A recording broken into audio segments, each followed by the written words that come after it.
FanCast. I was going to say something very rude then, but I didn't. I don't normally sing, so that was a mistake. Hey, that's a rarity. We've seen Jonathan Kidd sing in the Chelsea context. Very anyway, rare. I'm Stanford Chidge. This is the Chelsea Football FanCast. This is Chelsea Chatter. Hello. That is Darren Mantle. And I'm Sharon Osbourne. And he is still Sharon Osbourne. Yeah. He's quite well known for a bit of cross-dressing, Jonathan. Yeah, I'm wearing he's a very cross-dresser. Women's knickers at the moment. We've also got the benches. Let's have a look at the benches tonight. We've got Bunty. We've got Dan Silver, we've got my favourite chef, Andy Silverman, and we've got the lovely Gary Mantle. Who would have thought that this man was a mantle when you look at Darren? But he is.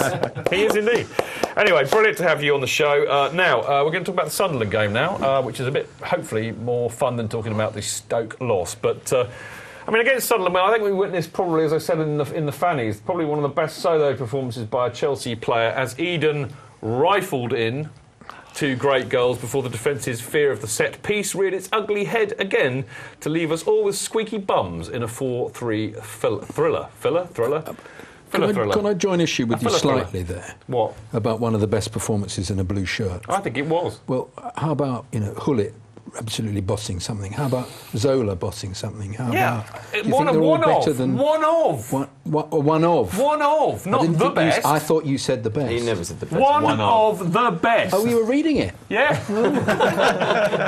I don't get paid extra for learning lines like you do. I do apologise. I'm sorry. I thought you said the best. Because I'm going to get some more carrot juice, but preferably the Kool-Aid version, because that was working. Right, anyway, we're going to talk about Ross's ratings now, even though the great man is not there. Can we have a look at Ross's ratings, please? There we go. All right. Now, great Ross tells me that Cech had nothing to do all night bar pick the ball out of the back of the net. Not once, not twice, but 3 times.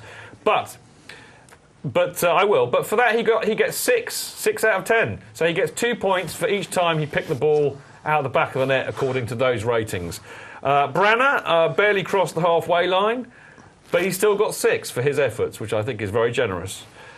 Cahill, quite composed at the back, he gets a 7. JT, bit less influential, he gets a 6. Aspie, as in Ross's own words here, I quite like this. Yet another good display from the Spanish Terrier. He gets... There is a dog-like quality 8. to him. Yeah. Does he look like a terrier? Yeah, there is Can you do it in a Yorkshire kind of terrier voice? He's a very good terrier. That was a bit northeast. No, it wasn't. That would be he's a very good terrier. That would be like that, It would, but like when the boot comes in. Well, that's right, but he's not like that. No. I said it like that. It's a bit like that, more like that. But you keep calling him Azzy. You should be calling him Athy, according to what we did earlier. All together now. Pili-Quetta. Thank you. Yeah, He's still got 8, which I think is pretty good and well deserved. Ramirez put his foot in and ran well all night. That sounds like something very bizarre. He put his foot in and ran well all night. You put it about a bit. Strange English, but good. He got 7. He was much better than he was against Stoke. He was very much better. Lampard, who I think had a very good match here. Now Lampard, you said that already. Lampard got 7, and crucial early equaliser, great goal too. I like that. Efficient otherwise, but I liked his little back heel for Matt's second goal. For Hazard's second goal. Mata, very good first half, quiet second. He gets 7. Willian, good all-round display. He gets 7. Hazard, at his devastating best, didn't put a foot wrong or make a poor decision all game. He did actually. I think the only bad decision he made was to take his shirt off and get booking. But even that miserable old scrote, otherwise known, I think it was Kilban, wasn't it? He was during the commentary he said, but he deserves to take his shirt off for that and shouldn't get booked. Shouldn't get booked. He said. Do you remember Kilban? His trousers, his shorts coming off, and he played for Sunderland. And he attempted to run with his shorts just by his ankles, and he fell over. No, actually, he ran much better than he did with his shorts on, I thought. Not a good player. Anyway, Hazard at his devastating best, didn't put a foot wrong. For Ireland. Or make... Well, there you go. That is really sad. Isn't that weird? Anyway, Hazard didn't put a foot wrong. He didn't make a poor decision all game apart from the shirt. The reason why 10s are so rare, he got a number 10. That is Ross's first 10, I'll have you know. Torres, stepped back from the Southampton game, missed 3 good chances. What an unbelievable blooming howler.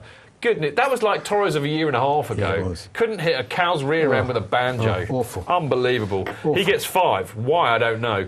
Bar, a menace off the bench. He gets 7 for being a menace off the bench, but fair enough. So what do you think of those, Chad? Can't look further than Ross's first 10 of the season, really. No, you can't, can you? I mean, I think it's justified fully for that one. And then the others, well, you know, he always gives a 6 or a 7 for a performance, which is nothing really out of the ordinary. Yeah, no, I think we did enough, but we relied on one person, really. But that's, I mean, do you think, you know, you agree with me? You think that was one of the best? I mean, Jonathan, Yeah. I think Jonathan reined it back in a bit when he read what I'd actually written. But I mean, do you think that is one of the best solo performances you've seen by a Chelsea player? Yeah, I'm just trying to think back to many recently that have been much better, where it's just been one player who's dominated the game. Could ask Darren, he probably... It was quite Zola-esque, wasn't it, actually? Zola put in performances like that now and again, didn't he? He did. Where he just looked absolutely 25 times better than everybody else on the pitch. And he actually, they said it, in the punditry during the game that he was unplayable, and he was unplayable. Yeah, he kept cutting in. He felt he had no issue sort of beating on. He knew exactly where he was going every time he had it. The only trouble was the second half against Stoke. He kept trying to do the same thing as he's doing against Sunderland, and it just wasn't working. Well, I'm glad you kind of mentioned that, even if it is slightly off point. For once, I don't mind, because I mean, the thing I really want to say is that if Hazard is capable of putting in performances like that, is it right for us to demand that he does it much more regularly? I just think he needs to pass sometimes. I think you could tell he was obviously full of confidence against Stoke, but sometimes I think he wanted to do everything on his own, and he does need to be a bit of a team player. What do you reckon, mate? I mean, you know, should we demand more consistent performances I like that? I don't think it's down to him. I think it's down to the way that the opposition then treat him. I felt the second. I thought he was excellent in the first half against Stoke. It just was the second half, as I said before, Hughes put 3 men on him, so he wasn't allowed to play that way. And they didn't, actually. I mean, do you know what? I think this is a really interesting point, because one of my big bugbears at the moment is, when you see Chelsea play at the moment, and I mean, Jose said as much himself, that first half performance against Sunderland was, again, one of the best performances we've put in, and it's no coincidence to me that we looked brilliant when and we had it in that match. You had Hazard quite often in the same move. You had Hazard, Mata, Willian, Torres charging forward all together, and they scare the hell out of the opposition when they do that. And I love to see that. I love to see us run at defences, quite often crack a shot off, as opposed to this blooming awful tick-a-tacker nonsense where they get 18... Hang on a minute. They get 18 yards out, and they start like, oh, now what do we do? Oh, well, we can't stick it wide anymore because the moment's gone. Oh, we can't stick it back because that's kind of going... Oh, I'll just play it to the man next to me because he's 5 yards away, and that'll work. And then it just breaks down. And they frequently play it to Branner on the right, who can't centre. Yeah, who can't cross. I mean, I can't stand that. But the thing is, whilst I expect to see this kind of running game where they're charging at defences, running with the ball, cracking a shot off, it does require space to do that. But if they played... And the opposition to let them do that in a way. And the goals to go in. And because we've talked about before, because Frank wasn't playing against Stoke, we didn't score in the first half. You think that was the difference? I mean, I think Frank would have scored one of them, he'd have got there, but I don't know if Ramirez contributed all that much in the Stoke game. Chad, why don't you think we can... I mean, is it naive of me to expect us to be able to play and look so dangerous when we have 3 or 4 runners going defences? Is it more about how the other team play and they kind of stop us from doing that, or what? Yeah, I've been a firm believer that... Because you know about tactics and all, and I don't. Well, more than maybe some of the others, but I think... You gave me that look that says, Chidge, you're just a simple kind of guy. No, you would be right. You're an honest kind of guy. Simple I think the teams that come to have a go at us or think that they've got a chance to get in games will push people forward, and when you have got the pace of our forward players, and I include Ramirez in that on the counter-attack, there is a lot coach, and it's very hard to defend against pace. That's one, height and pace are two things. You can't coach or you can't teach. But we've got this. I mean, this the one flaw in my argument, I think, is the fact that you would expect us to be able to play like that far more away from home, because most home teams are going to come out at us and try and score and try and beat us, which will allow us, because basically we're a very good at counter-attacking side. But the reality is we've actually lost 3 games away from home, and on another night that could have been a bit of a disaster too. So there is a flaw in my argument somewhere. But I just get the impression that actually like Jonathan was saying, what Hughes did on Saturday for Stoke was actually quite pertinent, because You know, they actually harried us a lot more, they pressed a lot more, and they did deny us that space.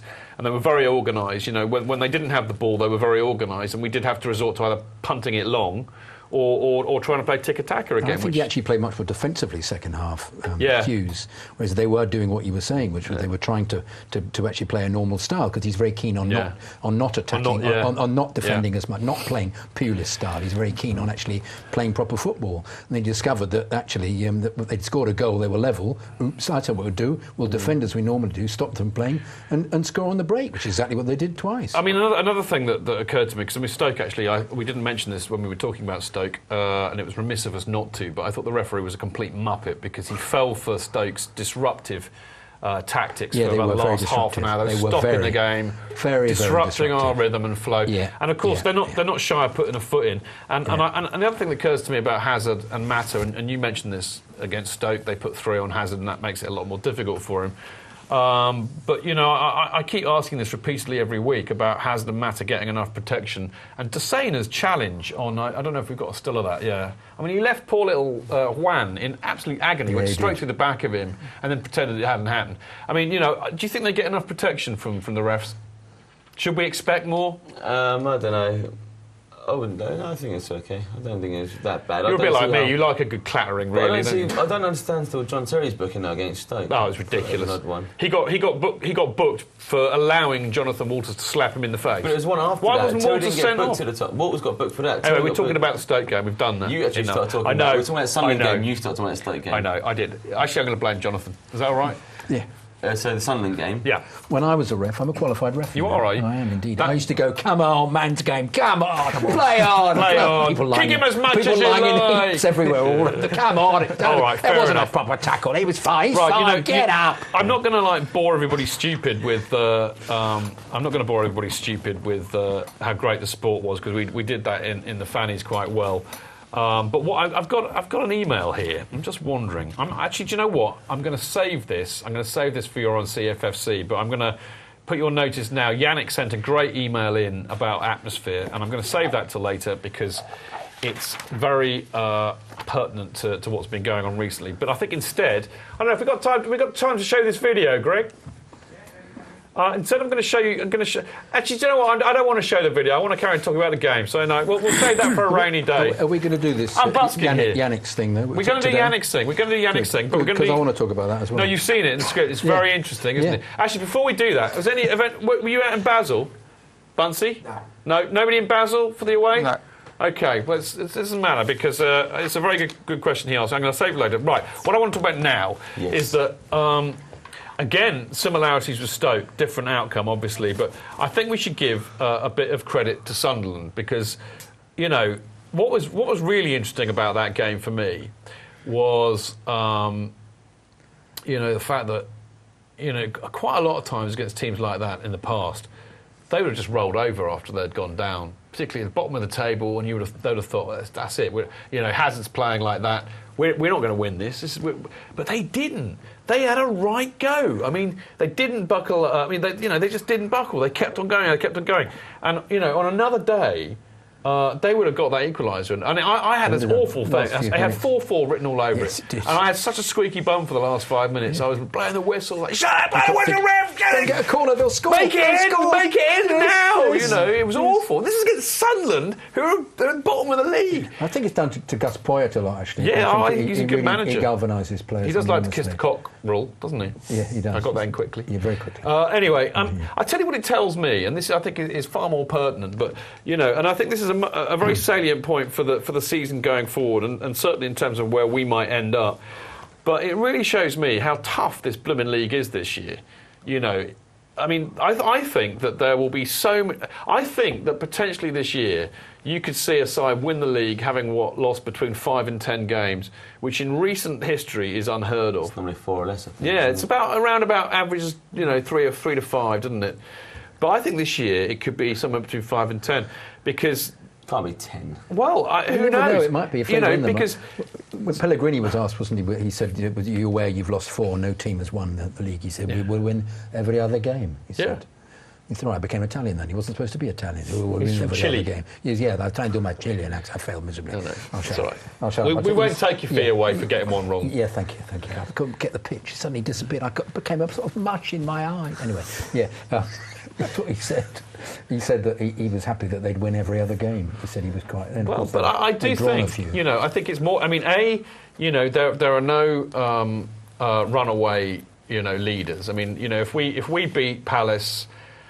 Arsenal lose to City, we beat Arsenal on the 23rd, then we're 1 point ahead of them. I mean, they're not runaway leaders. I think they're one or two injuries away from a bit of a meltdown, and I think that Arsenal don't have the mentality to win at the end of the day, because what will happen is the pressure will be ramped up on them and Wenger will lose it, and he transfers that angst onto his players, and they don't know what it's like to win anything because they haven't got any players there who have actually won anything. Yeah. So I'm not buying the fact they're going to run away with it. Liverpool again. I mean, if one thing happens to Luis Suarez, what are they going to do? They're one injury away from being pretty poor, and again, they don't know what it's like to win.